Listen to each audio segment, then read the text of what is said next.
Sweet. We are Give it live. 5 seconds to catch up and then we'll start. Okay, hello and welcome to Traffic Paradise Radio. I'm Uno and joining me today is Lee. Hello, Lee. How are you? Hello. A little bit of brain fog. It's 6 a.m., but we're doing good after the race this weekend. Okay. So, I watched the race at 5 o'clock this morning. So, everyone's talking about the race yesterday. It's still today for me. The race was crazy. This morning. So it's very strange, but anyway, it is what it is, and I'll stay up and watch a race even if it's not a good race for me or my driver. But yeah, it wasn't great for my driver, but we'll get there. Did you enjoy the race? It was very entertaining. I can't say that it was good for some of my drivers, but I at least had a fun time watching it. Okay, that's good. I thought there was some interesting stuff going on. I really enjoyed the start. I thought there were some interesting fights happening and some a little bit of drama as always. But yeah, I thought it was an interesting race. I wouldn't say it was the greatest race of the season or anything like that. But it did have some highlights, definitely. Yeah. So let's start off. If you can, okay. So if usually someone else is running this, Lee's running it today. Yeah. So if you hear me coaching her on which slide to go to next, please forgive us. We had to make a plan quickly because things were not working out. So Lee is gonna, when I say click the slide, then Lee's gonna click the slide and go to the next slide. So can you do that, please, Lee? First time hosting, kind of nervous. This is cool. It's all good. Okay, so this is how the race ended up. Obviously, big story was that Lando Norris won the race, and as you'll see a little bit later, that definitely affected his standings in the Drivers' Championship. So he'll be thrilled about that. And I want to just sort of go to the other end quickly before we talk about how people finished. But a few people didn't finish. And that was namely Liam Lawson, Nico Hulkenberg, Fernando Alonso, and Carlos Sainz. Now, I'm still not sure why they all didn't finish. I know Liam went into the pits and had to change his front wing, but then he had to retire after that. So I didn't see anything, but clearly something happened because you don't generally just retire for no reason. I do wish they'd sort of looked more into that, the race directors, so that we could have seen it. But yeah, do you know anything about that at all? For Liam, I don't. I think I remember for Fernando it was a power unit issue or something. But there was really nothing they said about people not finishing besides Carlos, but that was obviously because it was the end of the race and there was the virtual safety car and everything, so there was so much focus on why he didn't finish. Yeah, I know Nico had an issue. I know it was a mechanical failure of some part. I don't know what happened to Fernando at all. No clue. Do we know what happened with Carlos? Not on the mechanical side for me, at least. My commentary ends really early because I have ESPN. So they start the post-race interviews and then it immediately ends. So I have no idea what happened after the race, any of the debrief or anything. Okay, and I went literally, the race ended and I went straight to work. So, the race ended, I jumped in the shower, shaved, brushed my teeth, and went to work. So I haven't watched anything. I haven't seen any commentary. I haven't even checked Twitter. It's just crazy. I haven't seen anything on Twitter, and I scrolled a little bit, and I didn't see anything about that. One thing I did see was I did see briefly something. It had to do with Liam Lawson, but when he came out of the pits after they replaced his front wing, there were marshals on the track that he had to slow down to avoid. And I was like, what is happening? Why are there marshals on the track? if they were marshals, there should have been a safety car, surely. Yeah. I saw that too. Absolutely crazy. Like, I mean, Liam did nothing wrong in that situation. He was he's on track doing his thing. He's not expecting there to be marshals, and it's very lucky that like there was no one was hit, because my goodness, so dangerous, so dangerous. And there was no warning or anything that there were Yeah. people on track. That was crazy. Yeah, absolutely crazy. Absolutely crazy. So anyway, okay, so that deals with the DNF. Sorry that we don't have a lot to tell you about that. Like, we're probably the two least knowledgeable people about what's going on. This is traffic paradise and ignorance is bliss, I guess. Okay, so working our way up the ranks, we've got the Alpines in P15 and P16. What like a pathetic season from them, honestly. I don't think I need to say more than that. Lance Stroll, P14. Isaac Hadjar, P13. Not a good race for him or for Racing Bulls. Yeah. He started P10, but had a very poor start and ended up down the grid. And then we have Alex Albon and Yuki Tsunoda sort of finishing off the bottom 10. Any thoughts on those drivers who did finish? I had a fun time watching Alex, especially towards like, I think it was lap 50 or something. I started watching the bottom few, and I had a really fun time watching Alex move up. I fully thought we might get Albon. I thought Alex may get up to P10 watching him. So that's kind of how I enjoyed the race, was watching the bottom part of it. Did not care for like above P5. I was totally tuned out from that.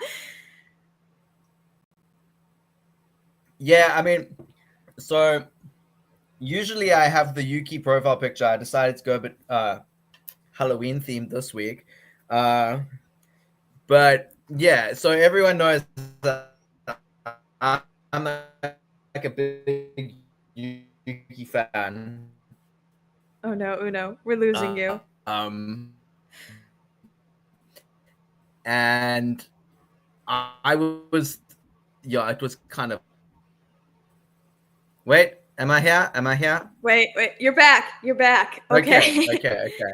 Okay. I know when I can't see you anymore, then I know there's something wrong on my end, and I'm like, okay, I gotta just wait before I say anything. Okay, so I will talk more about Yuki a bit later. But let's look at okay, so we got Gabriel Bortoleto in P10, Esteban Ocon P9, and Lewis Hamilton in P8. First of all, Gabby and Esty, I can't say like I saw a lot from them, I'll be honest, but they didn't start in the points, so they worked their way up, and they obviously had quite successful strategies, because I know like Yuki had a terrible strategy, so someone benefited from that, because he should have been in the top 10. But Gabby and Esty, they worked their way up the ranks, and good for them. They pulled home points. I'm thinking Esty and Ollie, that's P4 and P9. I know it's not quite Haas's home race, but Niamh, why aren't you on the stream? You're commenting. Yeah. Where are you? Oh my God. Okay. Niamh, if you can hear this message, click on the link in Discord and come join us, and you can chat. But yeah, as you point out, Haas double, I'm like, what are you doing there? Haas double points. I thought pretty good from them, all things considered. Yeah. Yeah.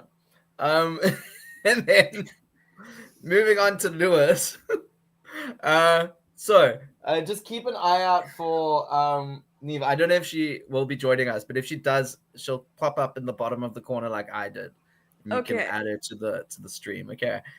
So Lewis. That's where the first, I think, some drama creeps in. So anything to say about Lewis's very unfortunate race?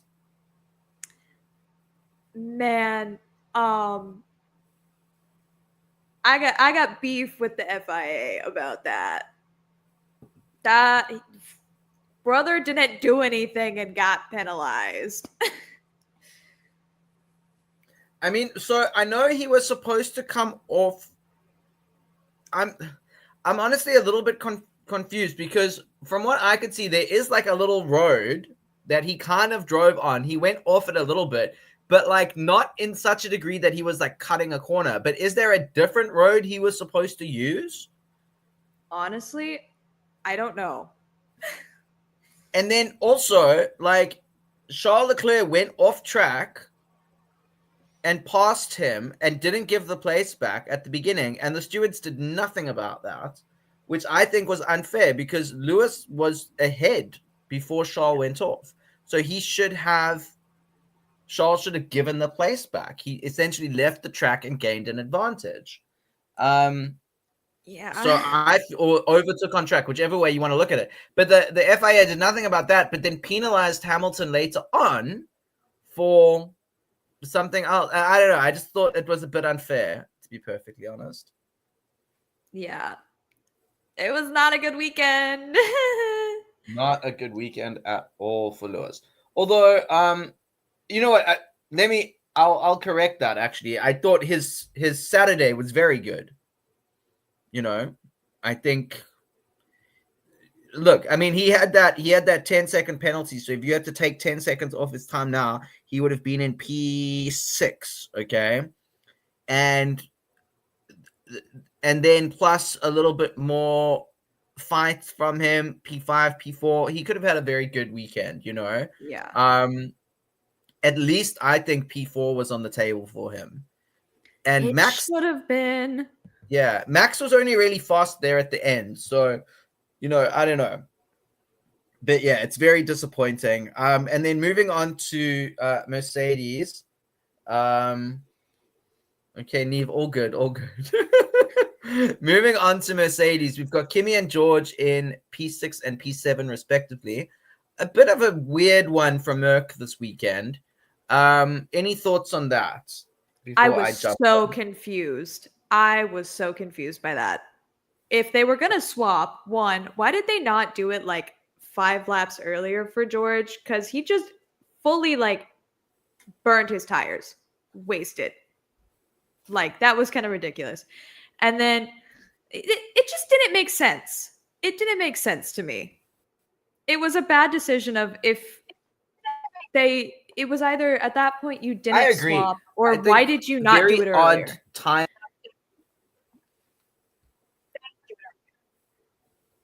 Yeah, I also feel like surely this is something you discussed.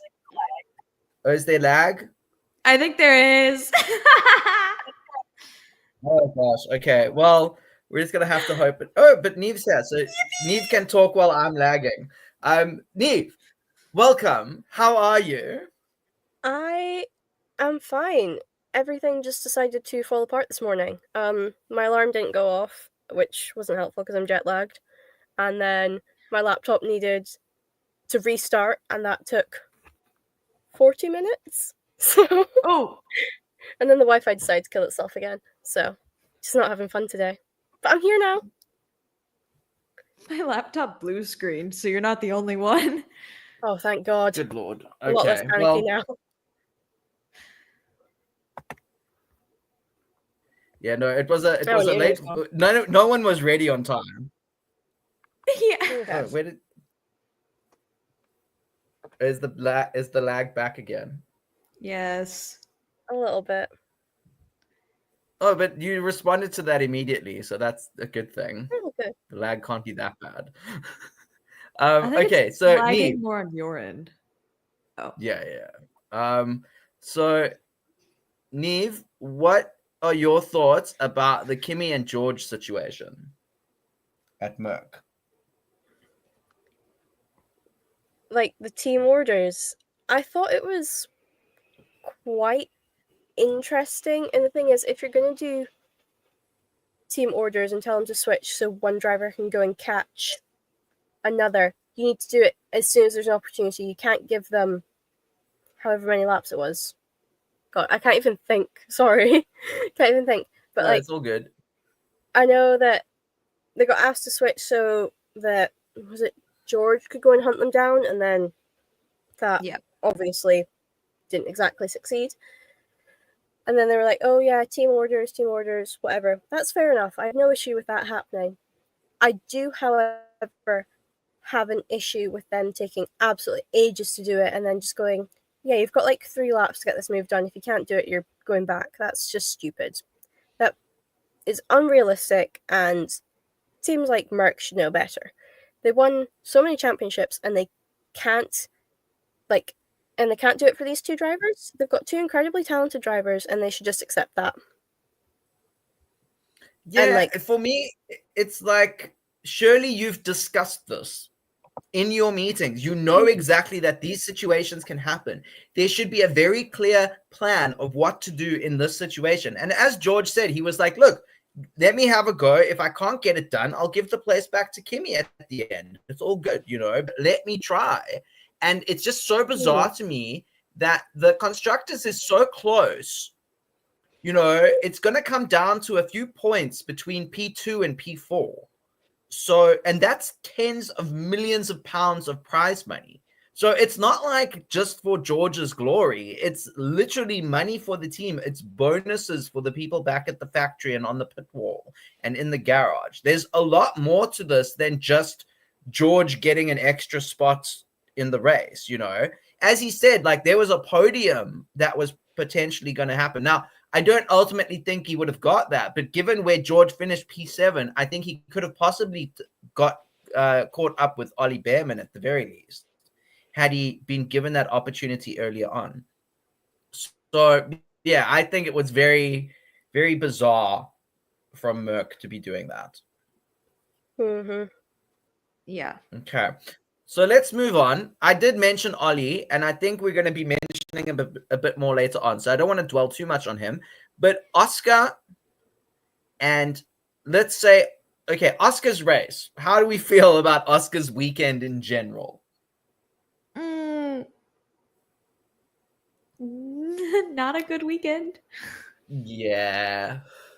I think so there's this, there's always been this narrative around Oscar that, like, he's unflappable. He doesn't really get emotional. He doesn't let things get to him. He's very cool, calm, collected.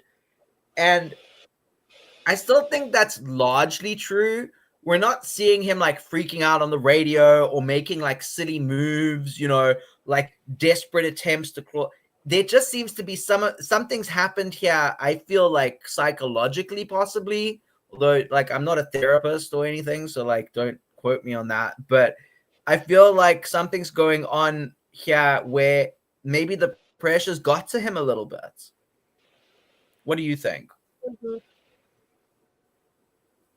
I don't know if it's maybe something psychologically, but it seems like all of his issues have happened since, like, Baku.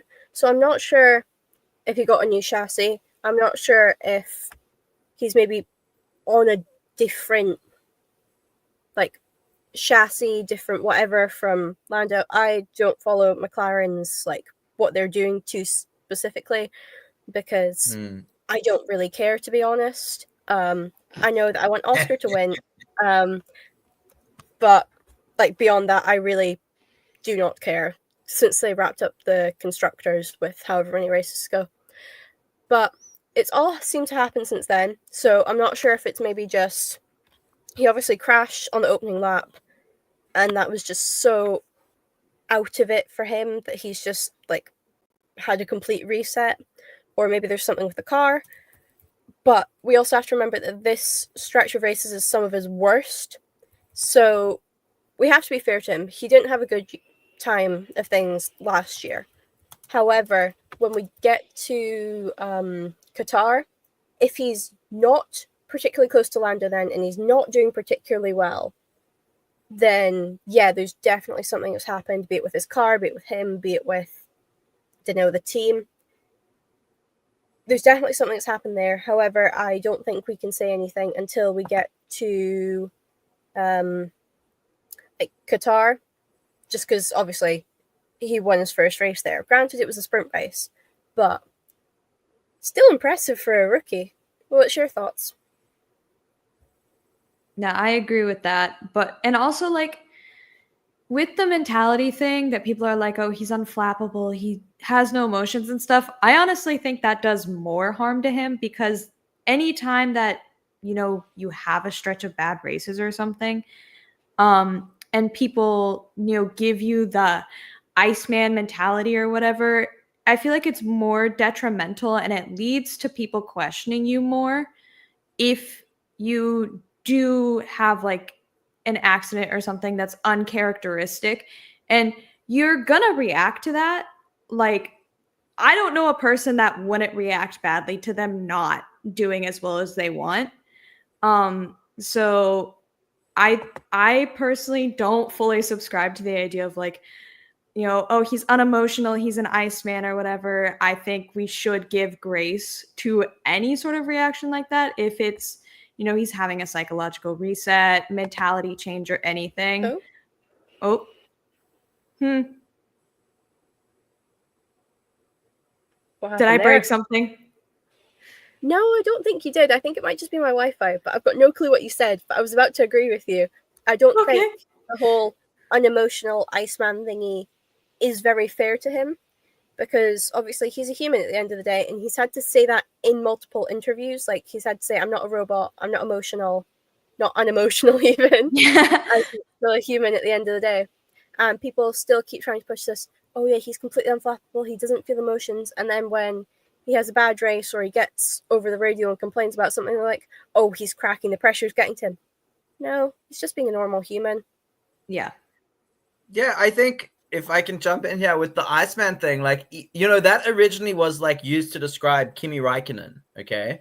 Some of you are too young to remember Kimi Räikkönen driving, but like I remember, and yeah, he did have this very kind of cool demeanor, especially in race, like post-race interviews and things like that. He was very like he showed no emotion, okay? But in races, and especially on the radio, he was anything but icy, you know, like one of his most famous, like, you know, you can still see the GIF used often. I often use it. It's just him shouting, "For what?" You know, like it's that whole idea, because it's in that, I think it's the Lollipop Man.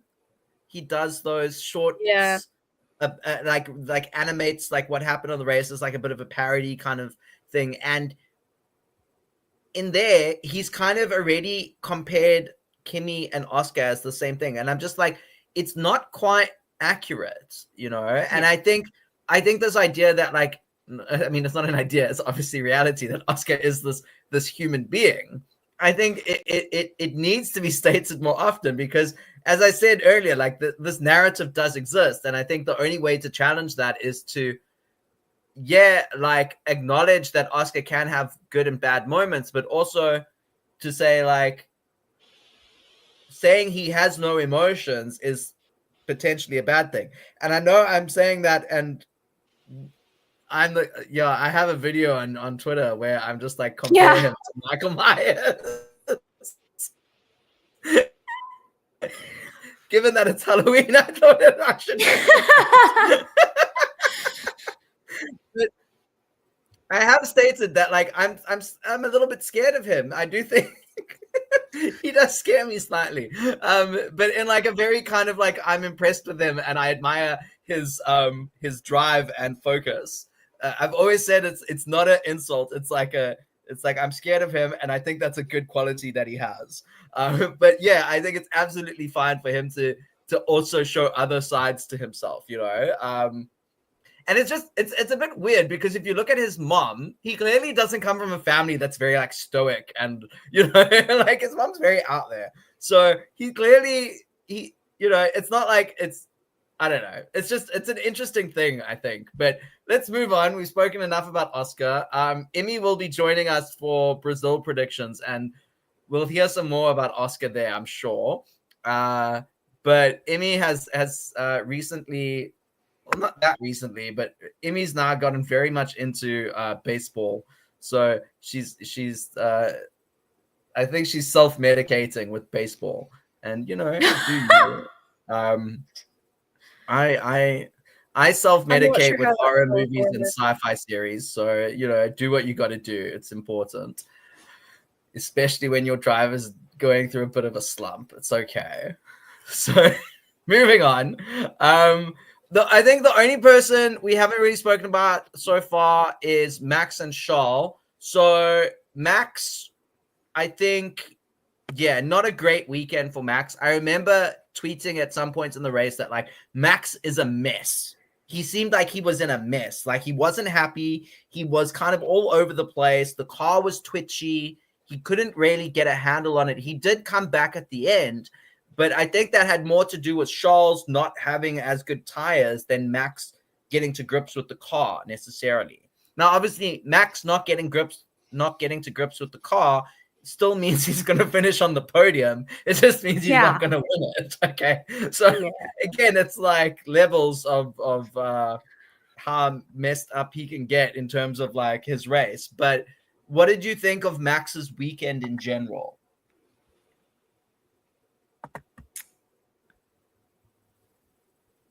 I'm going to be honest, I don't really remember it other than the race.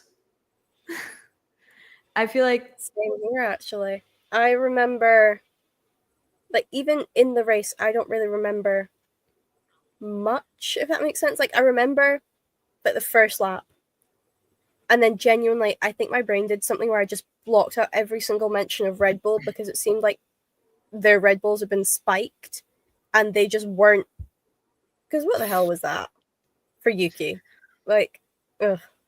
Anyway, I think I've we're just gonna blocked get out to that. Don't worry. Yeah, I think I've just blocked every single mention. And I also feel like it was kind of, I don't want to say unremarkable, but there just wasn't a lot of focus on him this weekend. So I don't remember too much, but also, I don't know.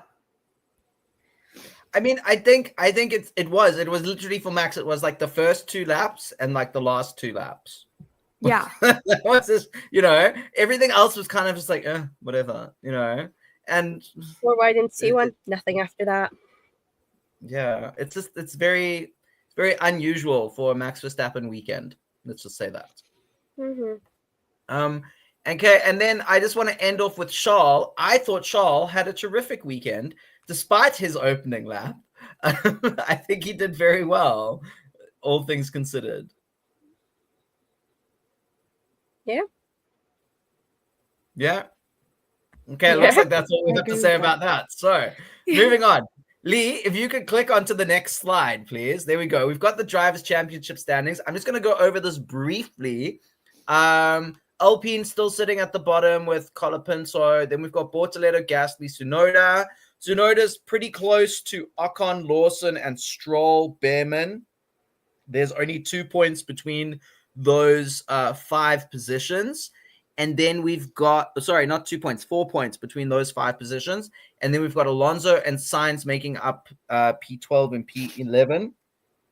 Moving to the other side, Hadjar on 39 points, Hulkenberg 41, and Albon on 73. I don't know if there was much of a change this weekend. Behrman, obviously, he went up 5 places because he collected 12 points. So that's obviously a big haul for him. And he jumped ahead of his teammate Ocon. But that's sort of it for the midfield. And then we head into the obviously the front runners, Antonelli, Hamilton, Leclerc, Russell, Verstappen. They maintain position. They all picked up points, but they haven't changed their positions. The big difference is obviously right there at the top, Norris and Piastri. Norris now has a 1 point lead in the championship, 1 point. So there's still a lot going on there. Verstappen trails the leaders by 35 points. So not insurmountable. He's still in this. Technically, I think Russell is out now. No, maybe. How many points are still left? There's 108 points left, I think. Is Brazil a sprint? Let me look. I Yes, think Brazil is a sprint. Okay, and Qatar's a sprint as well, I think. So I think he's still in the contention. So there's like 116 points up for grabs still. He's technically still in it, but yeah, like not really. He's in it, but he needs everyone to DNF a few times. I mean, like we thought Max did until like last weekend, and then no, actually Max can just straight up win it. So yeah, I'm not gonna count him out yet. Yeah, but I mean, realistically, he's not in the race. You know, I think he'll be happy with a P4 in the championship, given where Mercedes are this year. I think that's a commendable result for him. But yeah, let's talk about Norris and Piastri. I just think Norris is clearly, he's got his head back in the game and he knows what he has to do and he's doing it. And I think the one thing I saw about Norris, people saying, is like he had a perfect weekend. He did everything exactly as he had to do it. Thoughts? Yeah, I can agree with that, definitely. What was I saying? It's like, maybe it's not a weekend where like 100% everything he did was exceptional and stellar, but he did everything he needed to do and he didn't make mistakes, really, is the big thing. Yeah, that's it. No mistakes. That's what you need at this point in the championship. Niamh? I mean, I think the 30-second gap and was it almost a grand slam, but then George Russell got the fastest lap. Like, that would annoy me. Like, even if we're the best of friends, I'd be like, oh, come on. You couldn't give me this. But no, I think it was a very good weekend from him all round. Consistency is obviously what makes like a champion. And obviously this isn't the same kind of, I feel like this weekend almost makes up for like Baku in a bit, where obviously Oscar had an appalling weekend and then he couldn't capitalize on that. He's obviously now taken the lead for the first time since March. So all around very impressive. Yeah. You know, he's putting in the laps in quali, and he's putting in the consistency and race pace to pull ahead, even if it is by just 1 point. We've seen championships decided on 1 point before, so it could be all the difference, you know. So well done to him. I think, can't have a bad word about him this weekend. Okay, so let's move on now to our I think the next is the constructors. Okay, so so Ferrari and Mercedes have switched places in the constructors. Still only 10 points between P2 and P4. Okay. So I think obviously that's going to change, I would imagine, over the course of the next 4 race weekends. So a lot to happen still for that P2 in the championship standings. If I can get a little prediction from you, who do you think is going to be P2 in the championship at the end of the season? Lee? Off the top of your head. I want to say Mercedes. No pressure. Merc? Okay, interesting. Yeah. Interesting call. Okay. I want Mercedes. Okay, cool. Niamh? I think realistically it should be Ferrari, because I just think they've got 2 very talented drivers. Red Bull's obviously got their issue with the second seat, so Yuki's always going to be the sacrificial lamb. But I think it'll be Mercedes, just because they've had the pace over the whole season, whereas Ferrari will have weekends like this where they have someone on the podium, and then they'll have weekends like a few weeks ago where I could not tell you where any of the drivers finished. I couldn't tell you where they qualified, where they finished. And the only reason I still remember they were around is because Lewis Hamilton is obviously, Lewis Hamilton has won this racetrack 27 times. He starts 15th. Let's see what he can do. And then he's nowhere in the race. That seems to be the only thing that Ferrari's getting attention for at the moment, at least in the conversations I've been having with friends. It's always been, where's Lewis starting? Oh yeah, he'll start 12th. Oh, okay. Let's see if he can get up onto the podium. He's done worse. And then he like finishes 9th and you're like, oh, okay. Never mind. Okay, so I'm glad that we're all saying hello, Caitlin. Caitlin, Oh, but hello. Caitlin on chat. Hello, Yes. Caitlin. Welcome. Last week Caitlin got half a point in the championship standings that we run here. So congrats to Caitlin. I want to just add in my 2 cents. So I'm rooting for Red Bull, okay, to get that P2. Now, obviously, I am. Oh gosh, where is this thing that I saw earlier? Okay, not that one.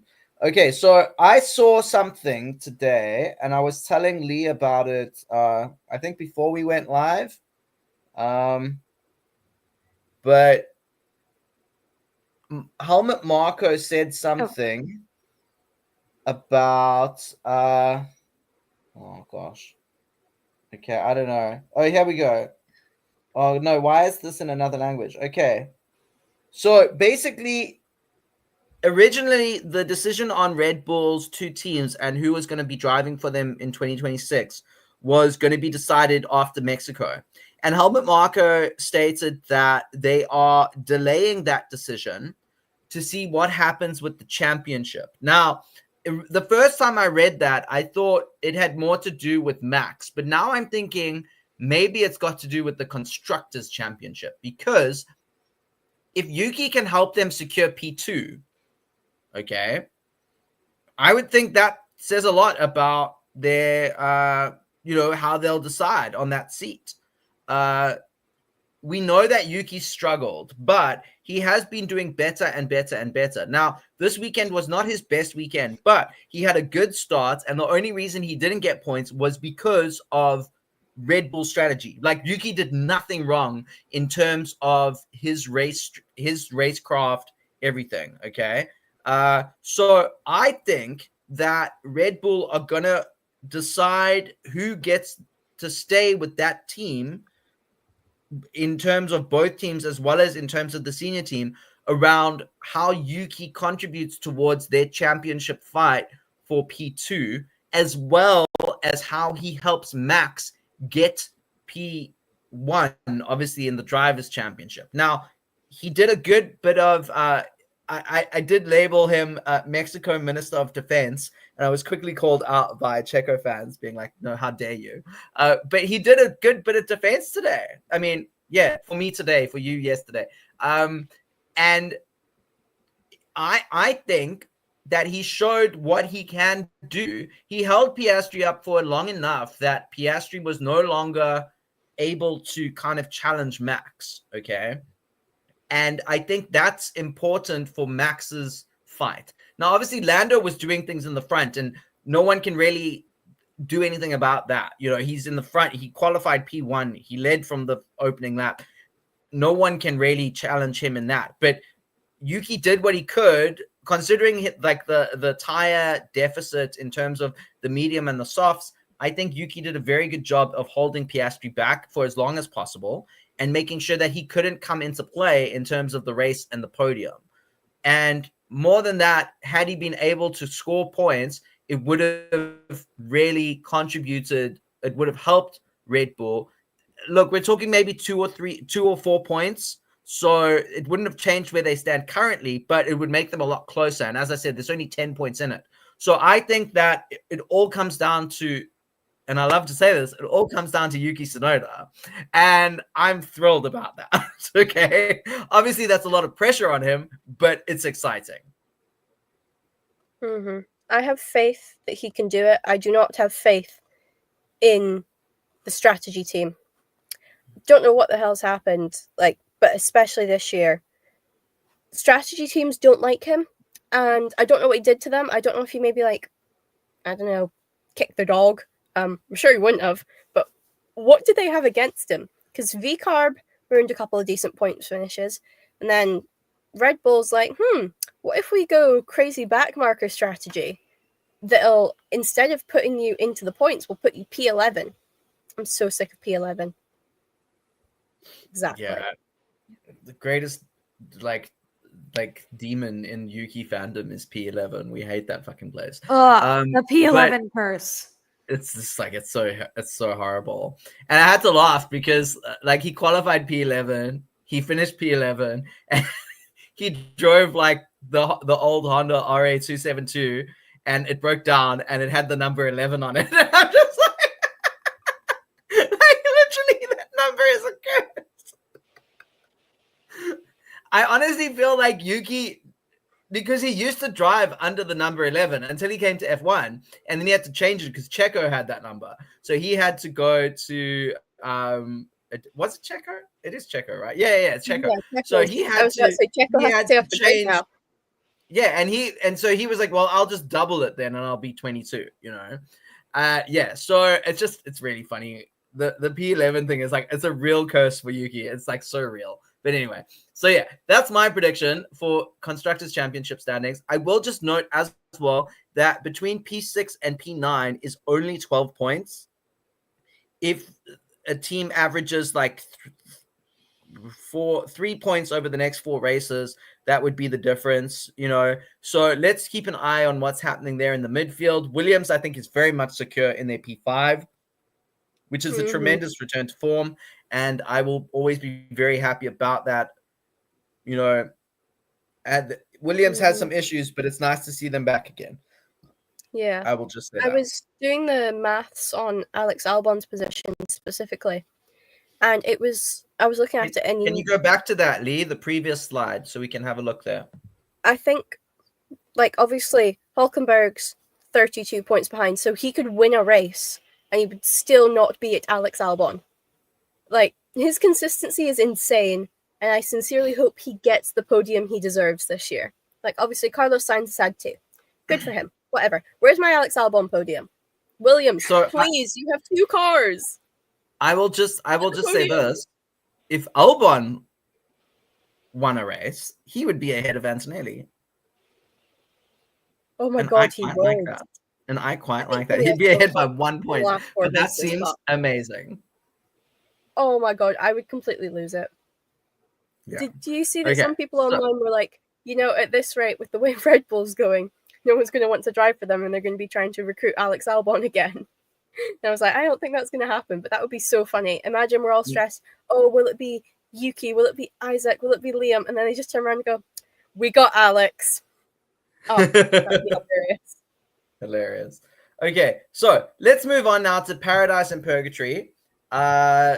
This is what we're really here for. Who did we think did a tragic job, and who did amazingly? So Purgatory, who are we sending to Purgatory this weekend? Can we move to the next slide? Caitlin, just quickly, Caitlin said Red Bull approached Alex and he said no. So there you go. As he should. Okay, Lee, you are first up for Purgatory. As people reveal their answers, you can click to the next slide, okay? Okay. My nomination for Purgatory, let's see what we put. Yeah. The tragic pit stop time. The Red Bull pit crew, what was this? Genuinely, what was going? We had a bad strategy, and then we had a really bad 12 seconds. If we didn't have that stop genuinely, and you like take 12 seconds from his time, I think we could have been in the points if I remember the timing correctly. No, absolutely. You're absolutely right. He would have been in the points. So yeah, exactly. This haunts me. We lost out on points because of a 12-second pit stop. The only way that could have been worse is if it was 11 seconds. That's what I'm saying. Yeah. Oh. 12 and not 11.9 or something like that, I think would have caused me to crash out. Just, what are they doing? Did they go and get like a tea break in the middle of it?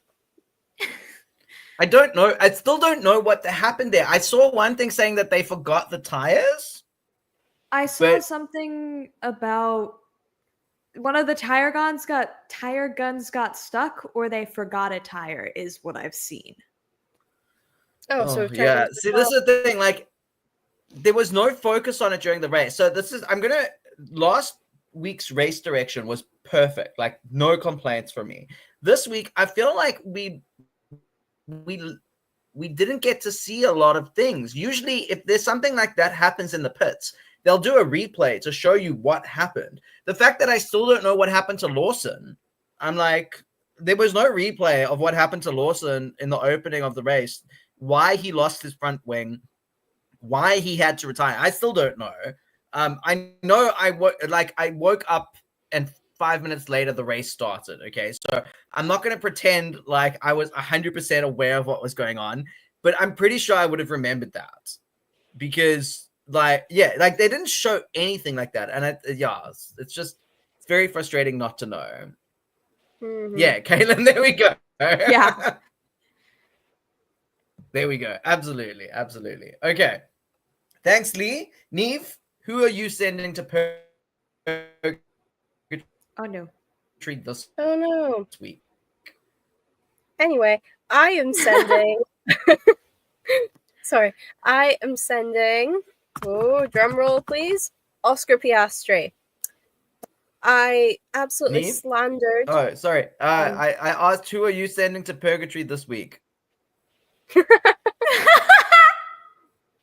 We've already started that.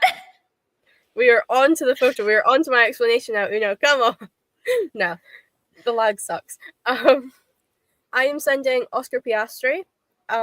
We obviously spent quite a while talking about it earlier, but just I kind of slandered Lando after Baku because Oscar made it like 2 corners, then crashed, and Lando couldn't even maximize the points.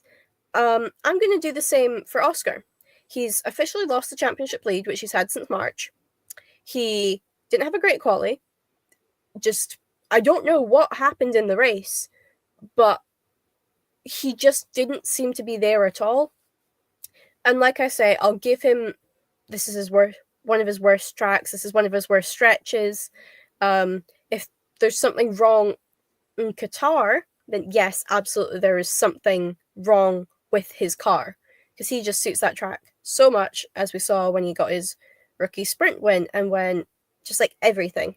But I don't know what was really going on with him. You obviously need to capitalize, you need to be consistent, and you're not going to win a championship based off of one-off performances, and you're especially not going to win a championship if you have your slump days right at the end.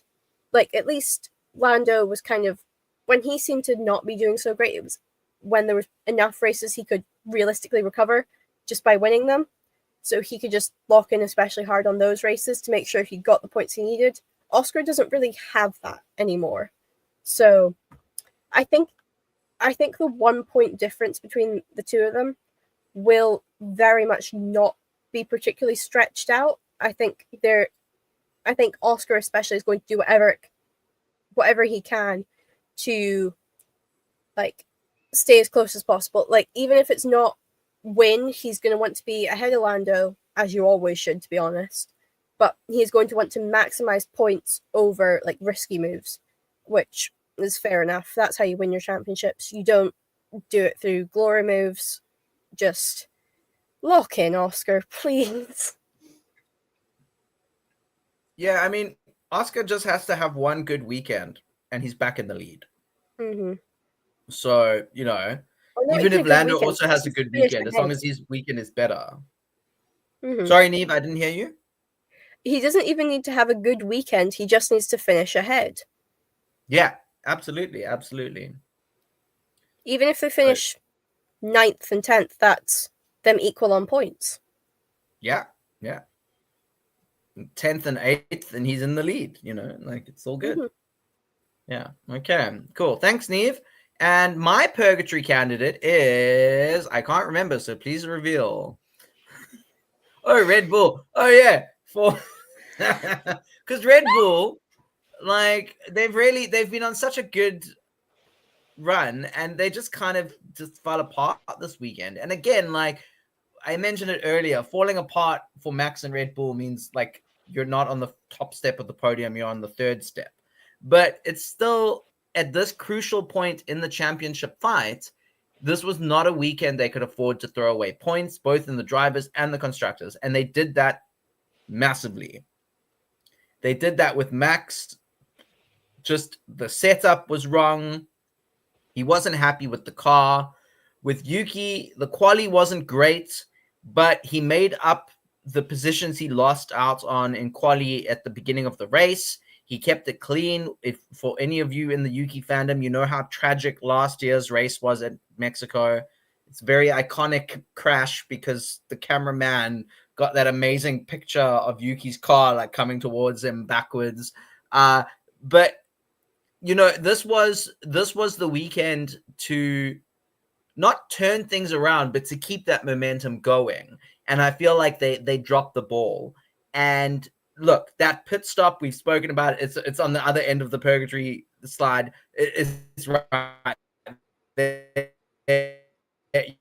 You know, we know what happened. It was bad.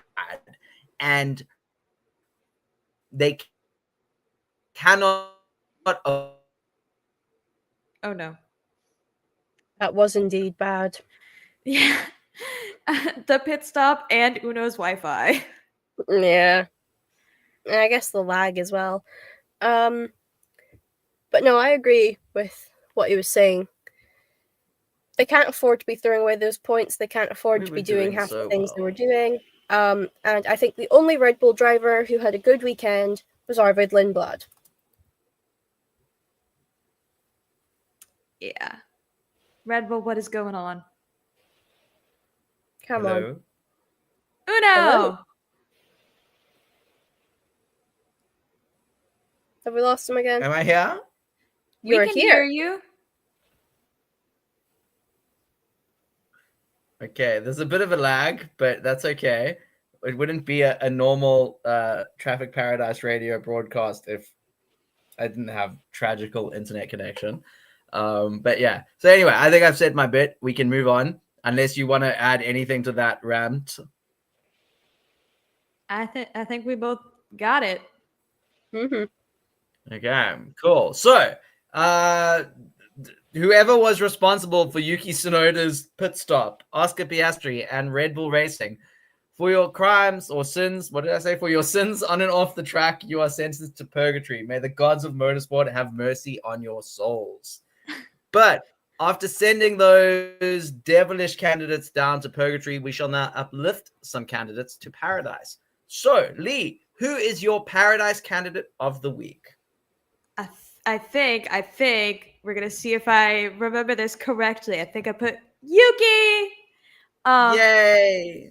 Bless. We've kind of mentioned it before a little bit, but Yuki's defense against Oscar, yes, at the start of the race was beautiful and wonderful.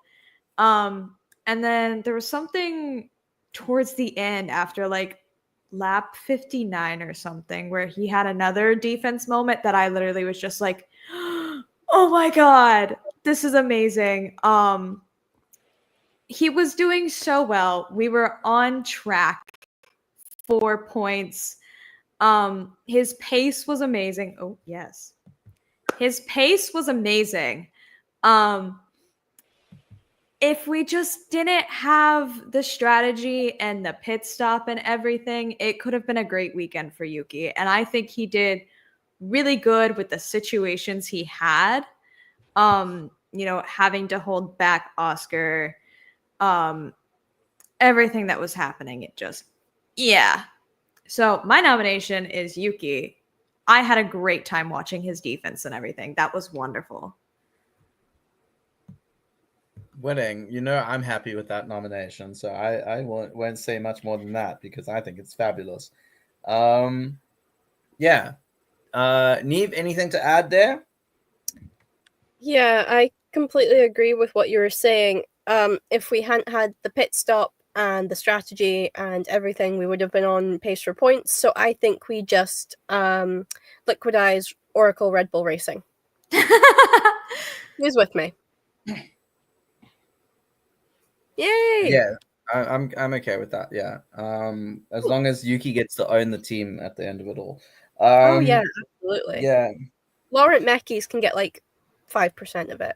Yuki gets 95. And Max has his Verstappen.com stuff, so he'll be fine. Yeah.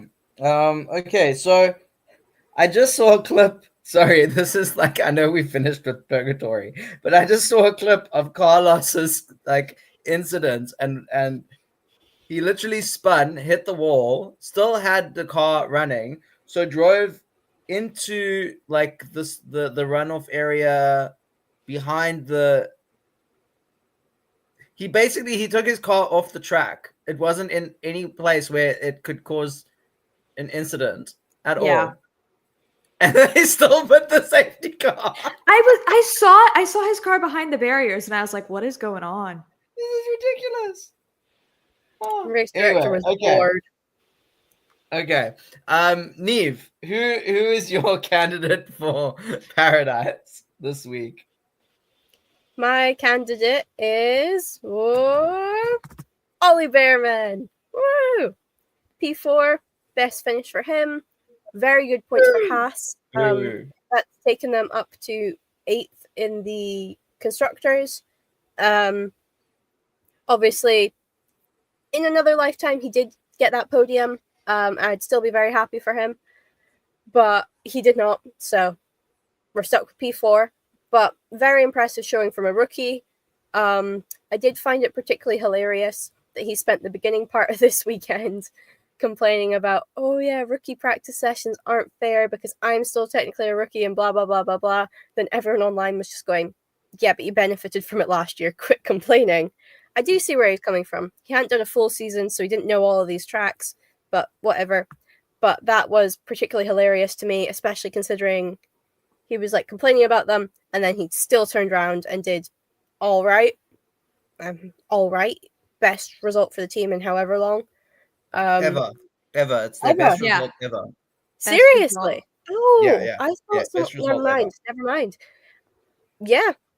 He is definitely, like, obviously, I know Rookie of the Year isn't easily determined, and a lot of people are just excluding Kimi Antonelli from it altogether. But genuinely, I think in terms of pure consistency, Ollie should be up there in those conversations. Obviously, Isaac, joint best result ever for Haas. Yeah. That's what I thought.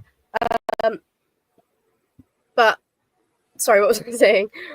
Rookie of the All year. Of the rookies this year, I think you can argue, should be up there for some kind of argument for Rookie of the Year. Including Jack Doohan? I was about to say apart from Jack and Liam. Let me speak. I don't think Liam gets to call himself a rookie, honestly. Like, this is his 3rd season in F1. Like, let's be real. No, and he got promoted from a fucking like front-running team. That was genuinely the scariest thing of that whole week, of this whole weekend. Though this is nothing to do with Ollie, but that video of Liam almost hitting those marshals, that was terrifying. Oh my god, we were talking about that earlier. So far away from them, but you're in a Formula 1 car. They accelerate so fast. Like, that was horrible. Thank goodness they've got good brakes as well. That's all I'll say. Yeah. Yeah. But yes, Ollie has been so consistent, and he's obviously put a lot of effort in, and clearly someone just needs to piss him off the weekend before for him to get a P4 finish. Yeah. Congratulations to the Temu Twink. Well done. Lee, anything you want to add? No, my addition was going to be the pointing out it was a joint best result. Okay. So we'll just leave it on the Temu Twink note then. Okay, moving on. Uno. Sorry, Niamh, you want to say something? No, I just didn't want to acknowledge that comment, to be honest. I'll say it for a 3rd time just to make sure everyone heard. Temu Twink. Okay. Paradise, Uno, I went for dun dun dun dun dun. Please reveal. I can't remember. Lando Norris. He did a great job. We've already spoken about it. Perfect weekend from him. Did exactly what he needed to do. Everyone's been saying that he's no longer in the running for the championship. People were saying that Max has a bigger chance of winning this than Lando does, and Lando proved everyone wrong. Most importantly, we have a title fight on our hands, ladies and gentlemen. It is exciting. It is awesome. It's going to go down to Abu Dhabi, and I am fucking thrilled. I could not be more excited. We have been needing this for the longest time ever. And yeah, I'm thrilled. I've said it before, like, I don't care who wins the championship. Obviously, like, I have stated that if Yuki can help Max win the championship, that's good for Yuki, and that's where my like allegiances lie. But like, I don't care if it's Max, Lando, or Oscar. I just want there to be a proper fight, and I think we've got that on our hands now, and I'm excited. So yeah, my candidate is Lando. I don't feel like we need to add more to that. Everyone's already kind of spoken about it, so I think we'll leave it there. Caitlin did say that her pick is Bortoletto. Great run avoiding chaos and making up 6 places in the race. I agree. My biggest issue with that is that I didn't see a lot of that. You know, maybe, as I said, I did watch this thing just after waking up this morning. So it's possible that I hadn't had my coffee yet and I didn't notice, but I do feel like we could have seen a lot more of him in terms of the race direction, because he clearly had a great race given where he started and where he finished. So yeah, I think that's a very good call, Caitlin. Thank you. And I think that's it for Paradise and Purgatory. So Yuki Tsunoda, Timu Twink, and Lando Norris, for pleasing the gods of motorsport, you are granted entrance into Paradise. Ascend. Now, Lee, if you could please switch to the next slideshow. Mexico, or to Mexico reaction. This is our predictions recap, where we look back at what we predicted for Mexico. And I'm telling you right now, it's bad. Okay, it's bad from almost everyone. It's a shocker. So, pole position. Who did we go for? Niamh. Oh my God, Niamh. I didn't even know you predicted him. Did you? Neither did I. I don't think you did. Did you really? I'm I going think back I to did. Wait, I'll check. Hold on. I think Immy's made a mistake here.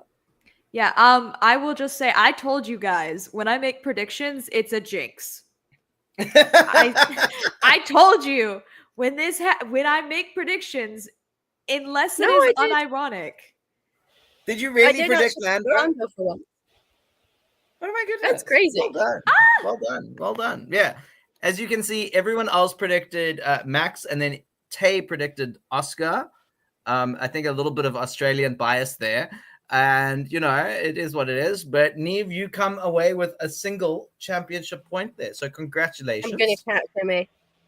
Okay. Let's move on to P3 in the race results. No one got it right. The sea of Lando. Closest?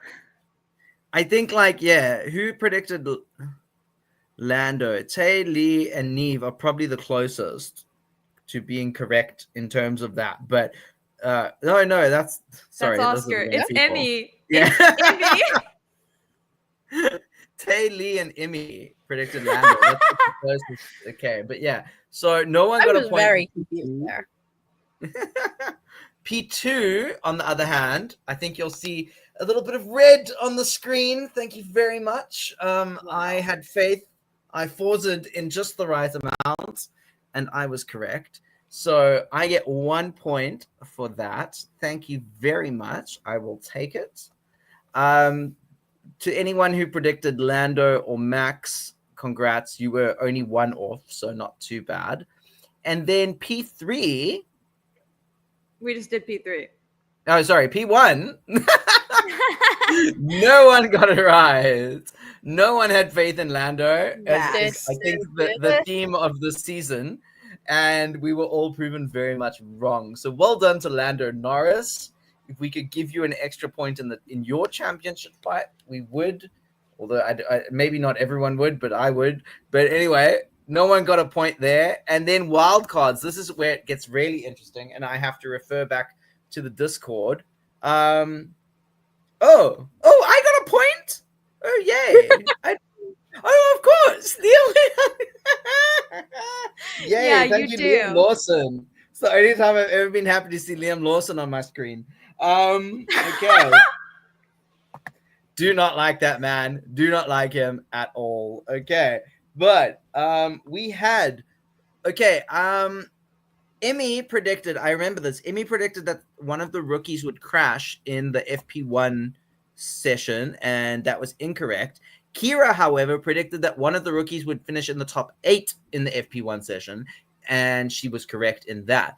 I predicted that one of the Red Bull family drivers, so that included Liam Racing and Isaac. Bulls, that they would DNF. And I did amend that to like crash and DNF, or just like crash in a FP1. But anyway, I got the point, so I'm happy. Liam crashed, kind of, I assume, at the beginning. We still don't know what happened, but he DNF'd, and I get the point for that. So yay for me. Niamh, what did you predict? I predicted championship drama for the top 4, and I provided examples of someone gets blocked and has to start P19 because they didn't get out of Q1 and whatever. However, I am going to argue as hard as possible for this point, because I would argue that Lando overtaking Oscar in the championship is in fact championship drama. Yeah, but this is why you shouldn't. I provided it as an example. That wasn't specific. You shouldn't do that. If you had just said championship drama, so this is But a it is lesson. championship This is drama. a lesson for the future.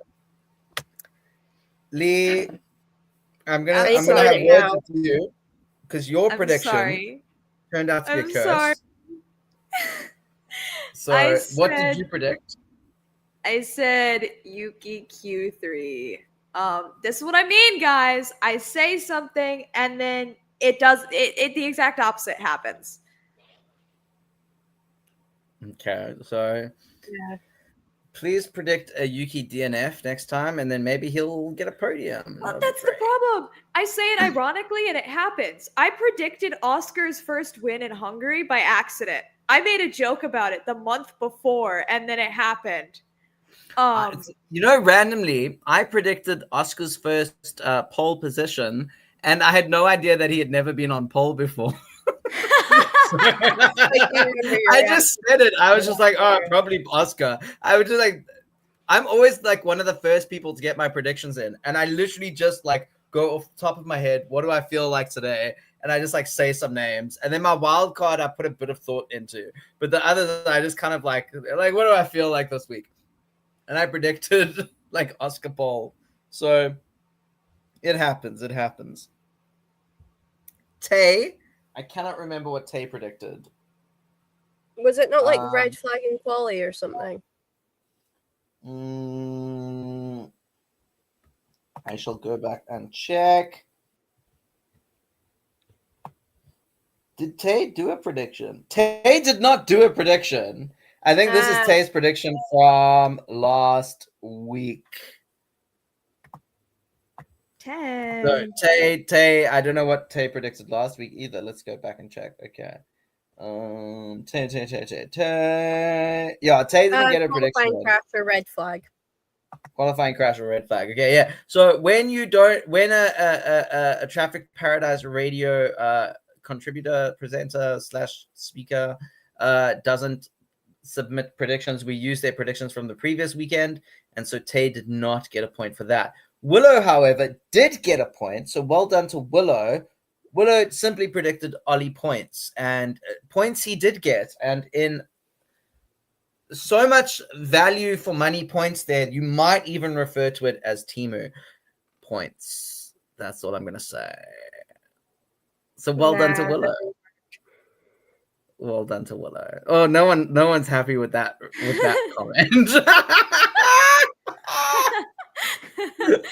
You could have picked anyone, you go for Timu. I don't know. I've never bought anything from Timu. Like, I'm not stupid. Like, why would I do that? It would have worked if you'd said something like Costco. Costco. I love Costco. But that reminds me, I need to get my Costco membership. There's a Costco about half an hour from my house. Apparently, I can get so I'm missing things like cheese. You can buy cheese in Japan, but it's just not the same.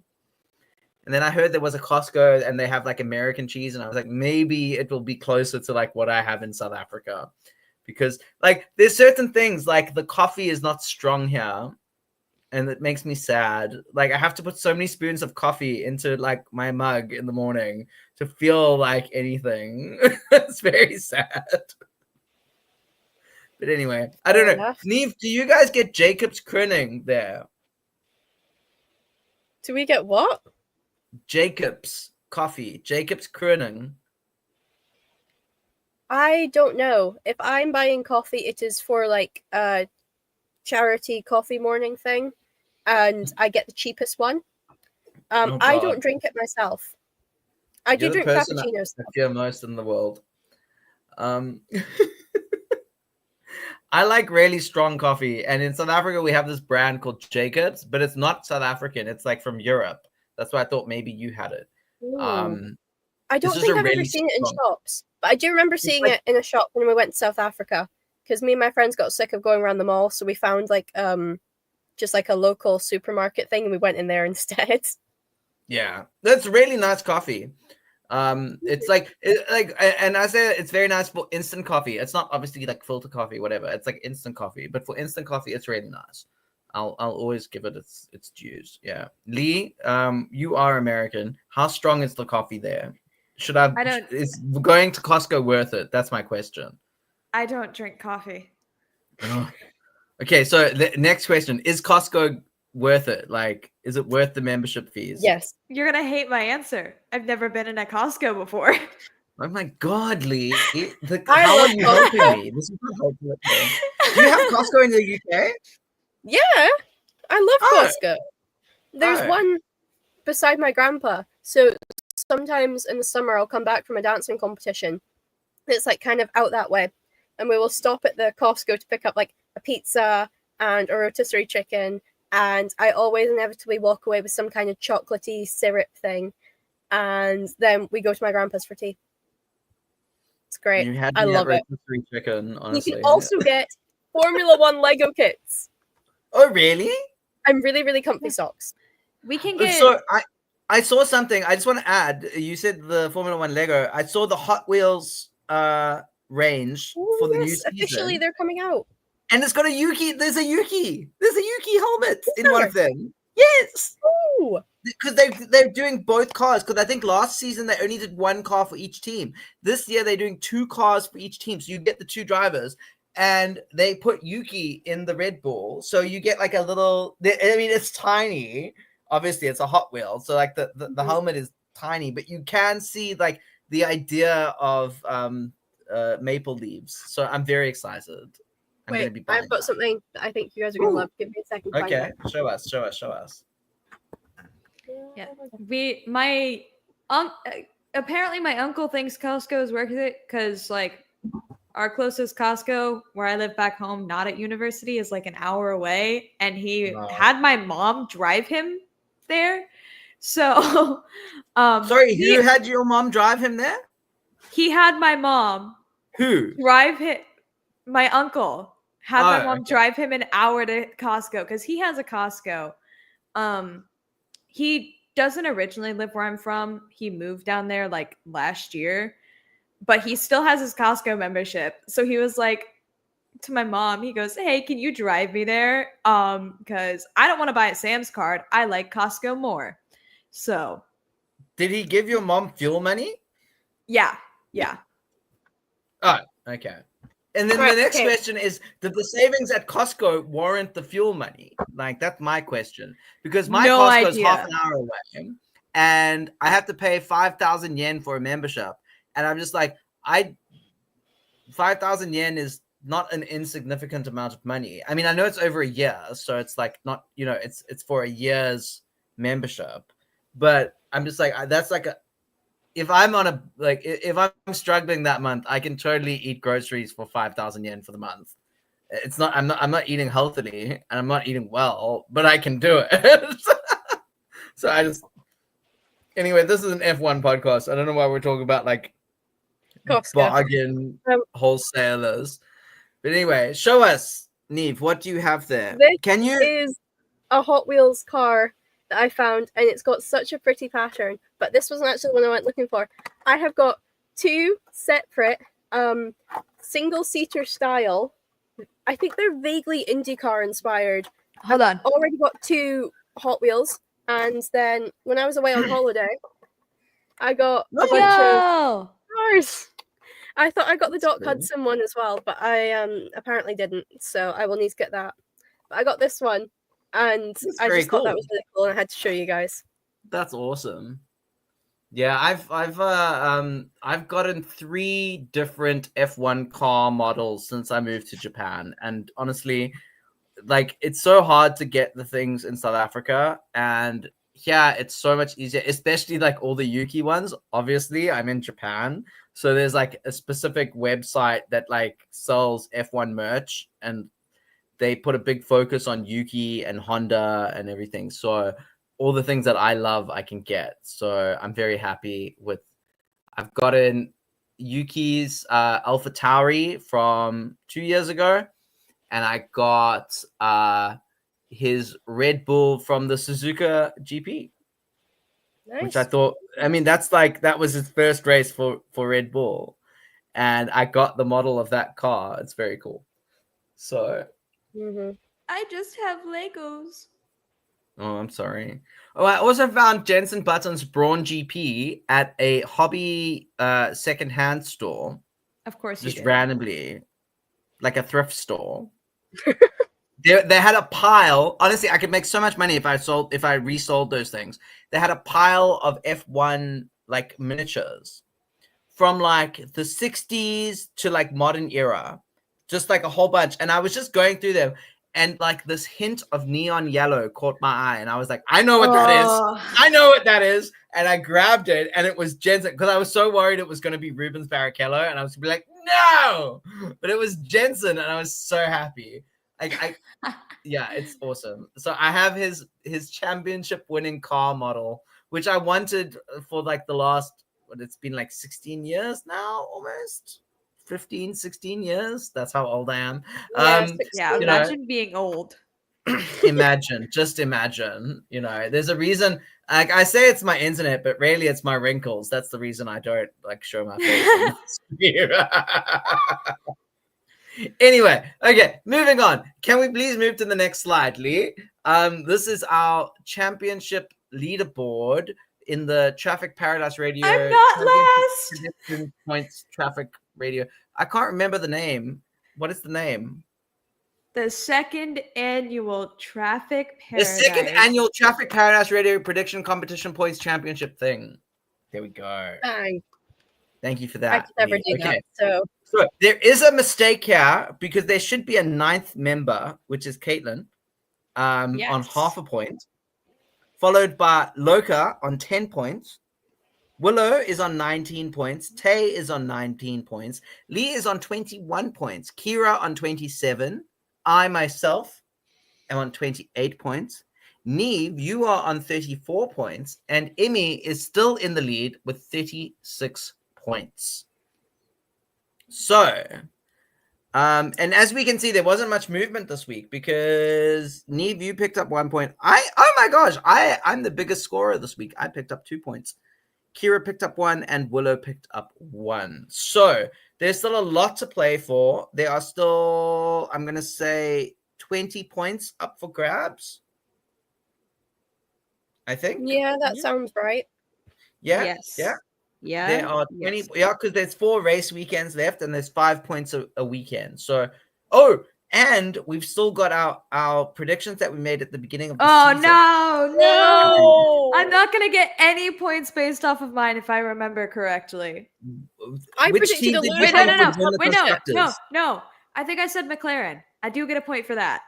I said Ferrari. So, like, I said Ferrari. I also said Lewis Hamilton Championship. I said Charles Leclerc. Wait, I think I said Lando and McLaren, so I make it a point on that. Possibly. Ooh. If I remember correctly. You could be in for a handy haul of points there, Lee. So keep up those predictions, and you might just be the dark horse in this race. I feel like I'm only 8 points behind. I could make it up if I have a real banger of a weekend, but let's see how it goes. But other than that, Immy looks kind of set. Niamh, it looks like you're the only person who can really challenge her. So, it's basically what we need to do is just make sure Immy doesn't get her predictions in for some week. I don't know how we're going to do that considering she does the graphics, but Unionize. This is definitely a conundrum of sorts.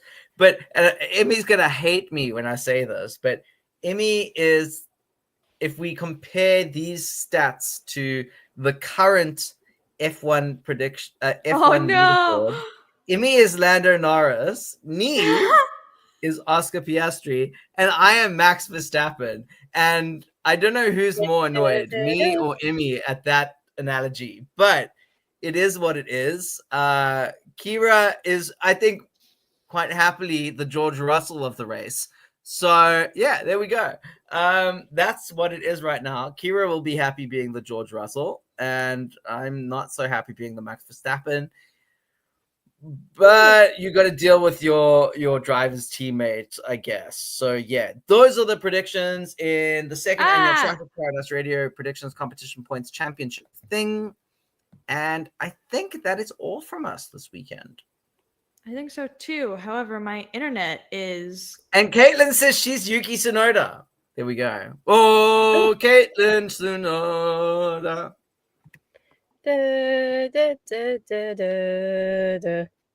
There we go. Okay, cool. I think that's so much better than do Max Verstappen. But anyway, It is. That's just me. You know who hasn't sung do Max Verstappen? will.i.am and the Kings of Leon. That's all I'm gonna say, because they have sung "Oh Yuki Tsunoda," and I think that's fabulous. Was there not people doing it at Silverstone a couple of years ago, just like randomly? They all Yeah, that's started where it singing. started. I I was like, think. I think that's where it started, and then because it's always at Silverstone, because will.i.am and Kings of Leon were at Silverstone, and people in the crowd at like the concert started singing that, and they started like jamming to it and singing along. So yeah, all I'm saying, yeah, as they should. Okay, so that is it for this week's prediction episode. I think there's one more slide left. Lee, there we go. The 2025 Mexico Grand Prix reaction episode has come to a close. Please make sure you leave a like if you enjoyed this. Sorry, I'm just still laughing at Kayla. She's like, yeah, I'm Yuki Tsunoda. I've been brought in mid-season. It's a perfect analogy. There we go. Caitlin Tsunoda. This is your new name. Okay. So that was our reaction. Would that make Caitlin Franco Colapinto? I mean, they're both accurate. Yeah. I mean, Franco's last in the drivers, so. But okay, there we go. Okay, so Caitlin, you're either Yuki Tsunoda or you're Franco Colapinto. I had a Cola Noda. You're Cola Noda. There you go. You're Cola Noda. Supinto? That sounds like a kitchen. Cola Noda. I don't know. Supinto. Thanks, guys. I don't know if that's like sincere or like very. Oh, now it got followed up with a no. You've got half a point, Caitlin. You don't have a point. You have half a point. There we go. Okay, so I think that's where we ended this week. So thank you very much to Lea and Niamh for joining us. Thank you very much to Caitlin for your unassailable loyalty to the channel. We appreciate you tremendously. And to Red Bull, please fix your shit. That's all I'm going to say. So, thank you, and well Uno, done to Team for running this, even though there's shitty Wi-Fi. And also thank you for getting us onto the topic of Costco.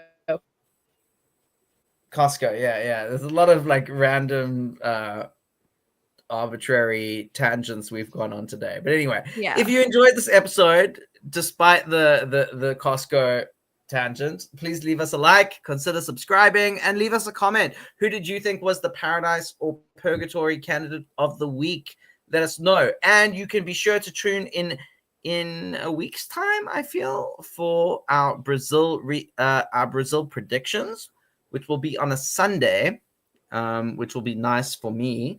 I don't have to rush home from work to do this. And Immy will be joining us because Immy is currently at university, has just started uni and is very busy, but Immy will make time for us next week. We're very excited to have her back.